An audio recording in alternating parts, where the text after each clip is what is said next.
So when we look at economic integration, if you look at the way the trade structures are divided, so Europe is trying to do trade with European countries. Latin America is also becoming a bloc. Asian countries are also becoming a bloc. And so countries are doing this kind of trade agreements where they are trying to have some regional alliances or regional blocs and so on. And economic integration is basically discussing all the various type of sort of regional grouping that's taking place.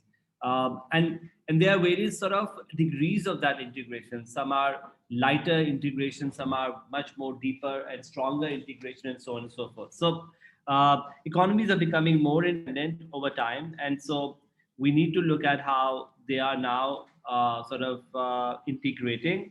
So some examples of trade agreements that I'm talking about is one is European Union, which is the most prominent one, and then you have NAFTA, Mercosur, or Asian countries have ASEAN and APEC, and African has COMESA, and so on and so forth.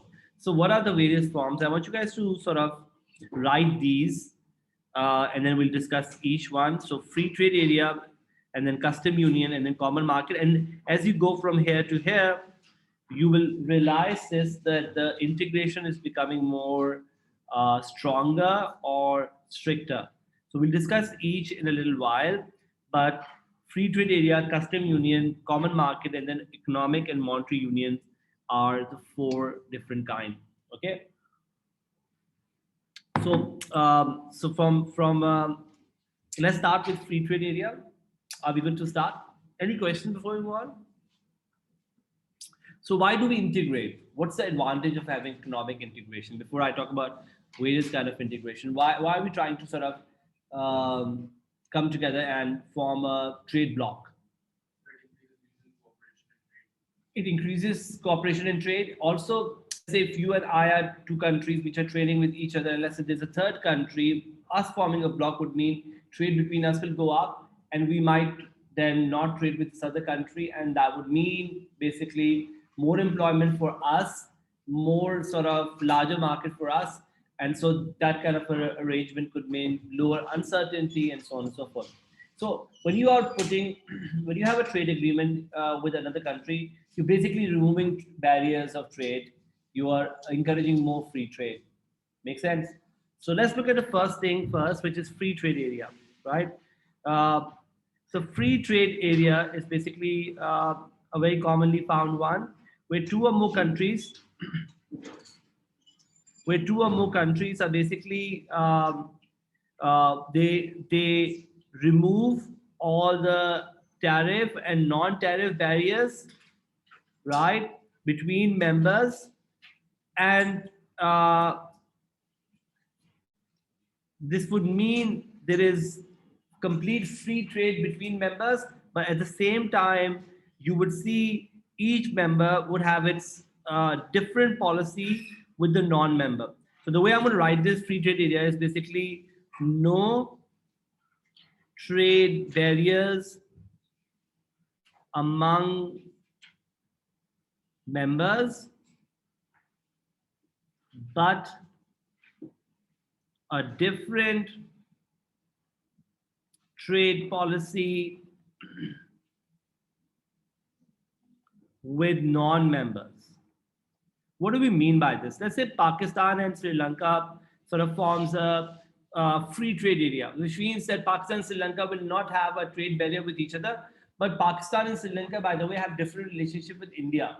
Sri Lanka may have a different trade policy with India, and Sri Lanka, Pakistan would also have a different trade policy with India. So with non-members, you're allowed to have a different trade policy, but with members, there is no trade barrier whatsoever. Okay. And why do you do that? But this actually allows trade between two countries to happen, yet you can have a different policy with ADAM. If ADAM is a country, then you can have a different policy with ADAM, and I won't really dictate that relationship. I'll say, fine, as long as we don't have a trade barrier, you are free to do whatever trade relationship you have with another country. Make sense, guys? Do we get this? A good example of this is NAFTA. The US, Mexico, and Canada have no trade barriers with each other. but they might have a different trade policy, let's say with Pakistan or with another country. Makes sense depending on their relationship. Are we good with the free trade area? Then comes, guys, custom union. Basically, this has no trade barriers, no trade barriers amongst members, plus common external trade policy with non-members. Do we get this? So if Pakistan and Sri Lanka now form a custom union, their policy with India might be similar. Or if India and Sri Lanka forms a custom union, Sri Lanka might need to agree with India of whatever trade policy India has with Pakistan. You get it? So a custom union is a notch up above the free trade area in the sense that in addition to eliminating tariffs and quotas between the member nations, a common external tariff wall is set up against non-member nations.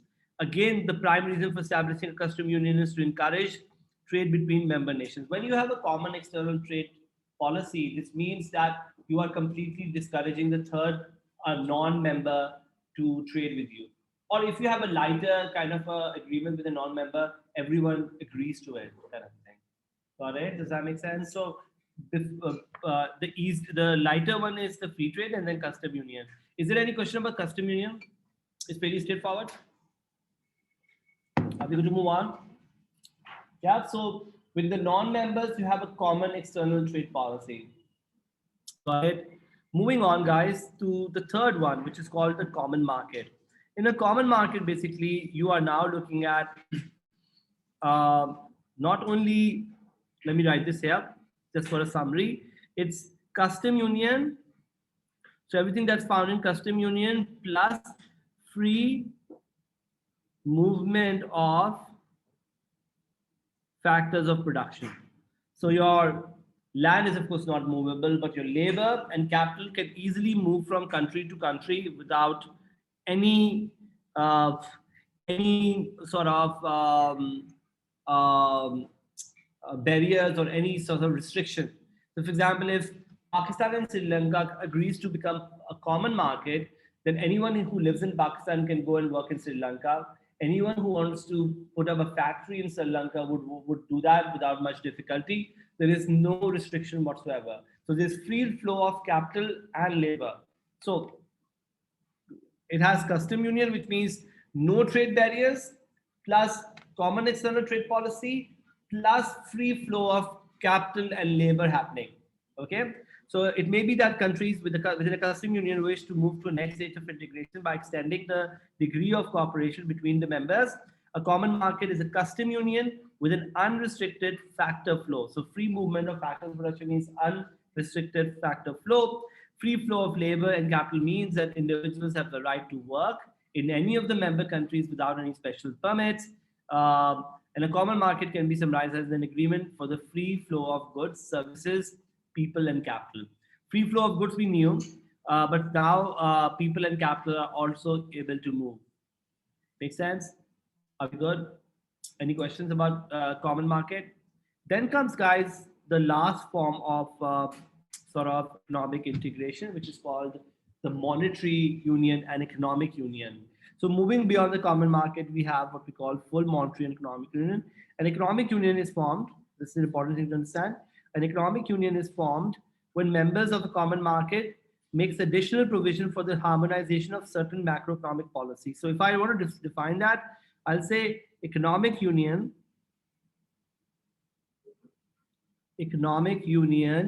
is basically custom union, or sorry, common market plus similar trade and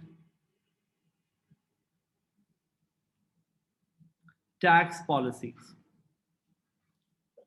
Okay, that's a quick sort of one-liner to define what do we talk about. What are the trade policies where there are agreements now? Remember, Common market is custom union plus free flow, plus now similar trade policies, which is basically you are agreeing to similar tax rates. So if, for example, Spain decides to put a tax of $1 on water bottles, France will agree to it because they both are part of the same common market or same economic union. So European Union is, by the way, an economic union, and but it's also a monetary union. What is the currency in the European Union? Euro. So this is basically they have this common tax rate, they have common framework for the laws and regulations that provide the environment for the production, employment, and trade, which means the trade laws, the production laws, the employment laws all are same. So you are acting like one single. For example, United States of America, it's actually also an economic union, but also if you look at it, it's also a monetary union. All the states are independent, right? Is it possible for somebody in Chicago to go and work in New York? If you live in Illinois, can you go to? And the answer is yes, you can. Which would mean there is free flow of capital. Are the taxes similar? Well, in states sometimes the taxes are slightly dissimilar, but more or less they try to keep some harmonization in that context. So if they also adopt a common currency, guys, if states come together, they also adopt a common currency, then they are also called monetary union. With monetary union, by the way, you need to have the same central bank. Remember, central bank is the bank that makes your monetary policy, like currency policy, exchange rate, and all that.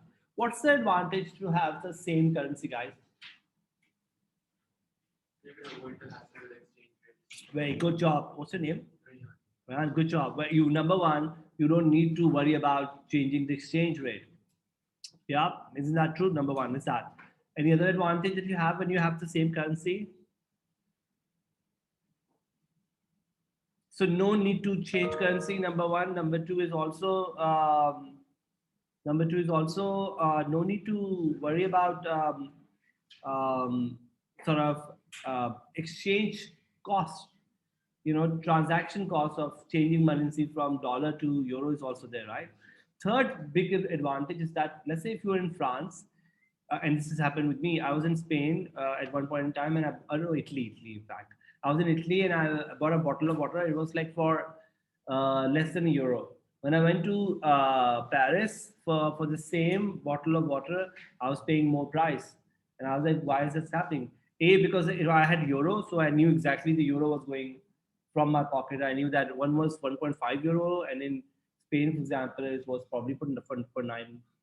Probably in Paris, the cost of living was higher, which is true, and that's why probably the bottle was expensive. So, what's the advantage of having sort of a monetary union, guys? Are these. Number one is that there is a lower transaction cost. It's cheaper, and in fact, currency conversion is unnecessary. I mean, there's no cost, and we know this, that I don't need to change my dollar into euro anymore. Everyone accept euro, and so on, right? Also, there is a greater price transparency, which means you exactly know how much one good is for because you are dealing in the same currency, facilitating price comparison. So you know exactly in Paris things are expensive, in Italy things are cheaper. You use euro, your euro is spent more in Paris versus in, for example, in Rome. Okay, there's also no exchange rate risk, guys. This is an important part. For example, what is an exchange rate risk? I, for example, let's say make a bike and I sell it to the US, and suddenly the exchange rate, Pakistani exchange rate goes up. We know this, that when the exchange rate goes up, exports become expensive, right? Will people buy my good now? Maybe not. Does that make sense? So I may lose business when the exchange rate goes up because exports become expensive. And there is therefore, whenever you are dealing with two currencies, there is an exchange rate risk. This exchange rate risk will not be possible, guys, if, for example, the currency is the same, right? So the hassle of a second currency to be dealt with goes away, which means no exchange rate risk, no transaction costs, easy comparisons to be possible as well. What's the disadvantage of having the same currency? And the answer is this, that you don't have an independent monetary policy. A good example of this is what Greece was going through a few years ago. I don't know whether you guys know about this. Greece was basically not performing too well, and it was bringing the whole European Union down.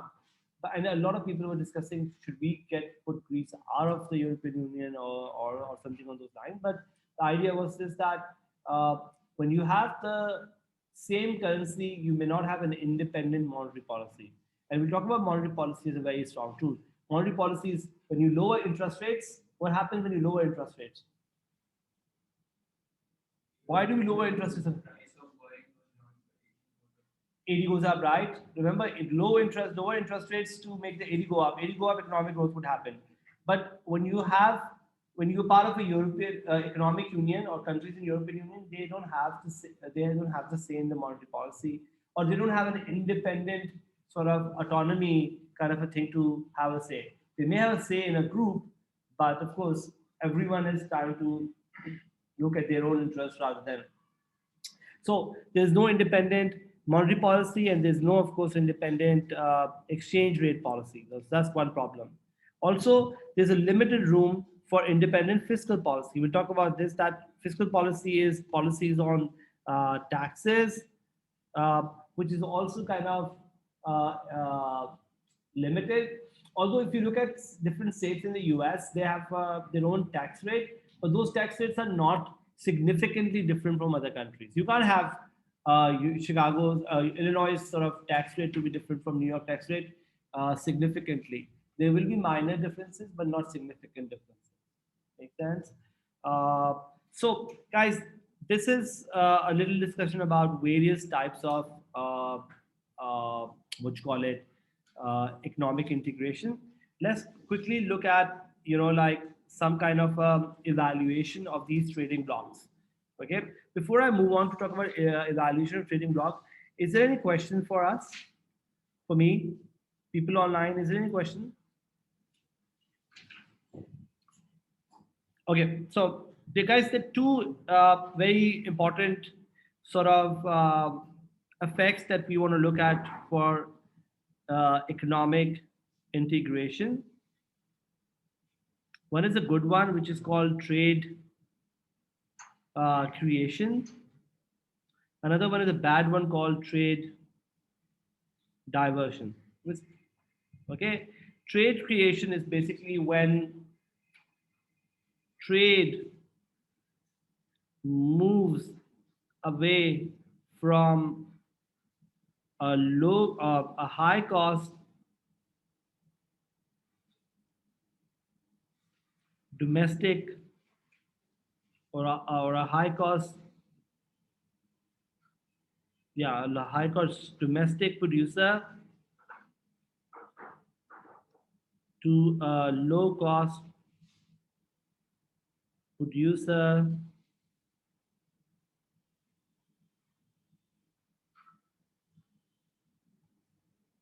low cost international or foreign producer. What do we mean by this? So guys, um, um, when, let's say, and I want to show you this little diagram, just quickly copy this. Let's say you were putting a tariff on a producer, right? And suddenly he's now part of your trading block. Will you remove that tariff away from him? Isn't that true?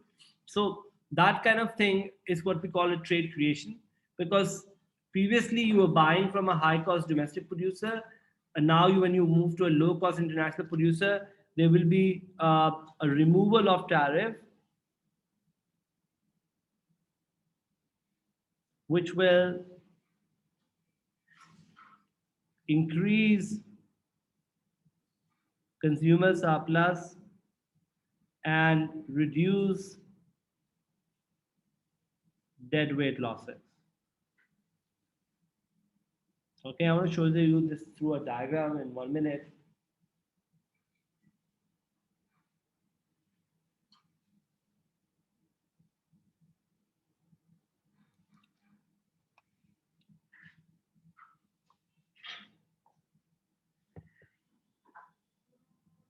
Are we going to move on?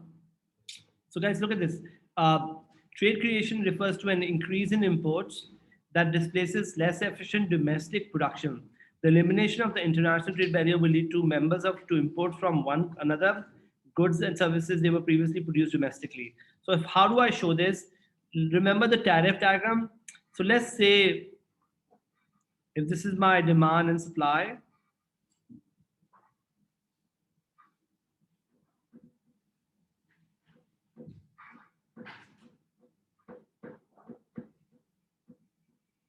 and this was, let's say,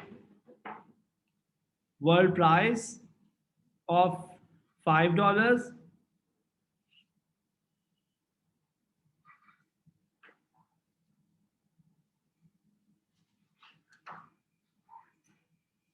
but what you were doing before economic integration, you were putting a tariff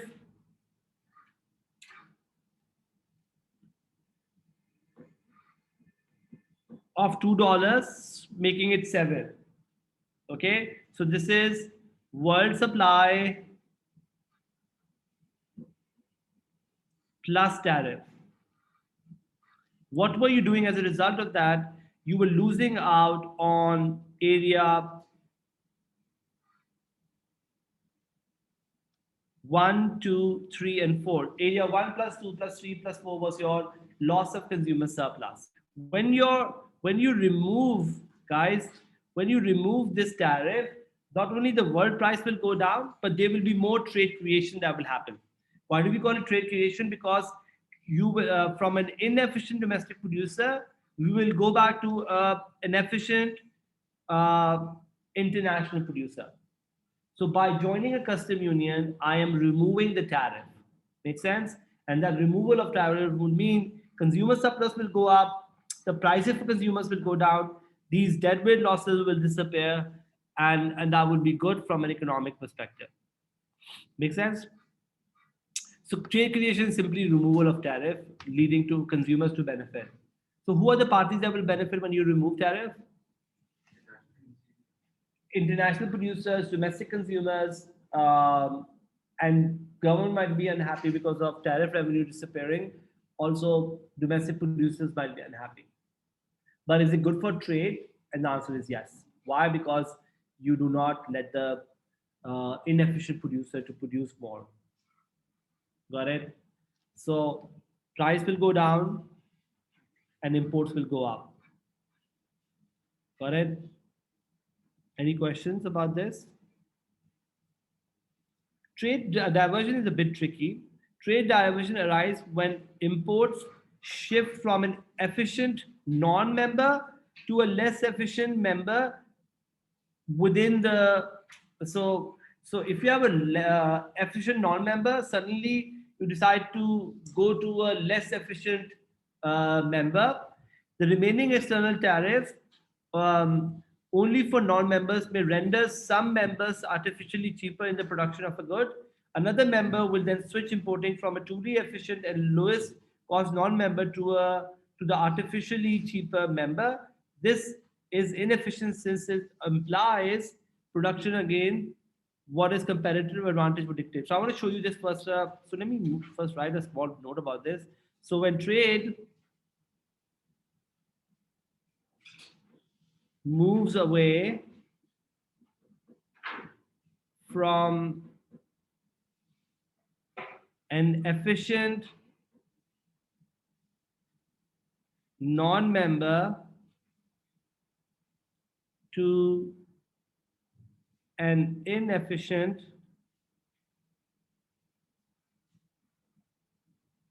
member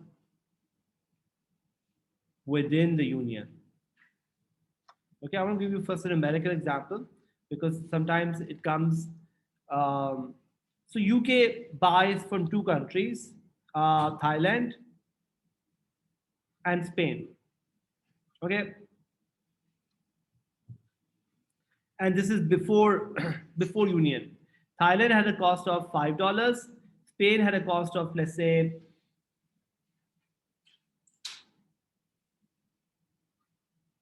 $7. Okay, $7. Now you put a tariff on both the countries because right now you have no membership with any country. When you put a tariff of $4, these guys are $9, and $4, these guys are 7 plus 4 is $11. Okay, make sense? Are you all with me? Now, UK forms a union with Spain, right? Which would mean if you look at Thailand, Thailand will still, so this is cost. Okay, Thailand cost would now be still cost is $5 and tariff will be 4, which would mean it will be 9.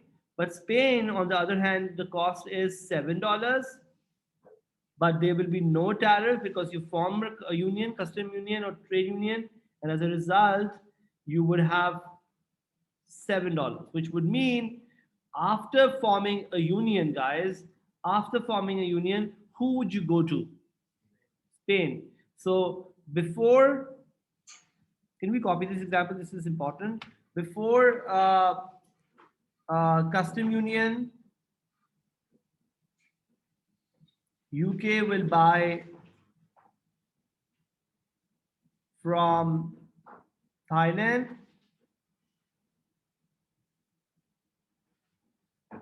but after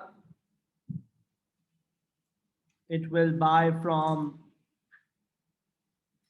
Spain, leading to trade diversion. Why am I calling it trade diversion? Because trade is moving away from a high cost, inefficient producer to a low cost, from a low cost efficient producer to a high cost inefficient producer, just because he's your, the country is your member. Got it? Does that make sense, guys? We call it trade diversion because, of course, this is going to cause inefficiency to go up.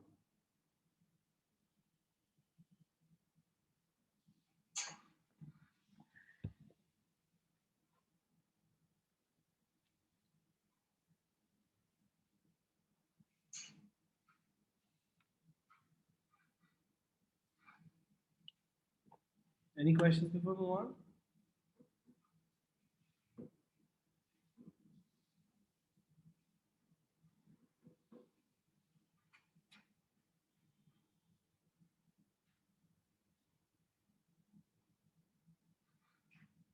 Guys, people online, is there any question before we move on?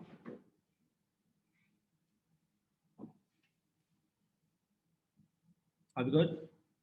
Okay, I'm done. So that's for today. Just a quick one single sort of walk you through what is left in this chapter. So guys, after this, I'm going to look at terms of trade and balance of payment. This is a very easy discussion, but then this is a major chapter for us. Okay, exchange rate and policies is a major chapter because a lot of time kids get confused. So today's like what, Tuesday, right? So we're looking at Wednesday and Thursday. We will be done with this chapter, which means exchange rate can start from Monday. But my request for you guys is that your revision should happen as we go along. Exchange rate is a major chapter from our exam perspective in the sense that it's confusing. MCQs do come from that. But once exchange rate is done, then the policies is not a difficult topic to begin with. And we have roughly 3 weeks left before our mocks. So we're not in a bad situation. It's just that your practice and revision should happen simultaneously, okay? Sure. Thank you, everyone. Bye-bye.